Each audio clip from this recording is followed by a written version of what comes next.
Korea to make all out efforts to lift Japan's export restrictions. Seoul, South Korea is sparing no efforts to persuade the international community to press Japan to withdraw its export restrictions on high-tech materials, and impugn Tokyo's reasoning behind its retaliatory measures. Early this month, Japan announced it would curb exports on Korea's high-tech materials crucial to the production of chips and display panels. It also said it plans to remove South Korea from the whitelist of 27 countries that receive preferential treatment for trade with Japan. The Japanese cabinet will consider a revision of the relevant legislation after pooling opinions by Wednesday. Also this week, at the request of the Korean government, the World Trade Organization's General Council is slated to discuss the two nations' trade dispute at its meeting on Tuesday and Wednesday. The General Council, which is the CO's highest decision-making body in Geneva, is not the main body to settle trade disputes. But the Korean government aims to inform other members of the unfair measures taken by Japan before officially taking it to the dispute settlement body.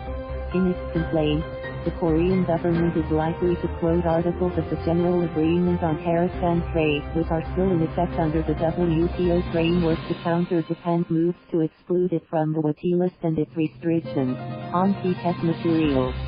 GATT was a legal agreement between many countries, whose overall purpose was to promote international trade by reducing or eliminating trade barriers such as tariffs or quotas. Although it was succeeded by the WTO in 1995, the original text is still binding. Article 1 of GATT specifies that a country must offer the same terms to the whole world, not just one country.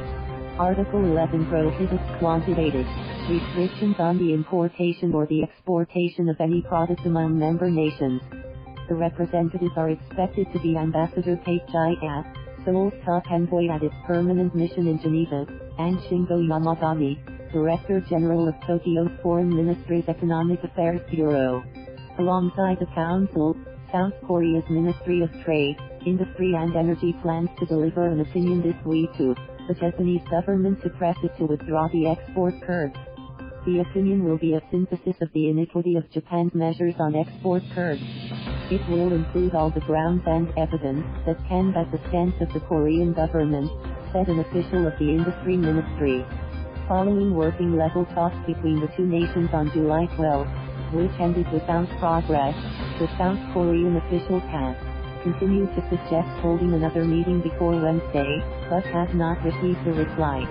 Wednesday is the deadline for the Japanese government to gather opinions on the amendment of its presidential decree, which will determine whether it excludes Korea from its whitelist. Amid the escalating trade row with Japan, impact of the US-China trade war and global electronics sector downturn, Korea saw a sharp fall in exports from January to April this year. The world's seventh largest exporter reached billion in exports from January to April, a 6.9% drop from the same period last year. Japan also saw a 5.6% slump during the same period. Rajiv Biswas, Asia-Pacific chief economist at IHS Markit, said any protracted disruption of Japanese exports of the key materials to Korea could disrupt the global electronics supply chain since the country is a dominant global producer of memory components used in many electronics products.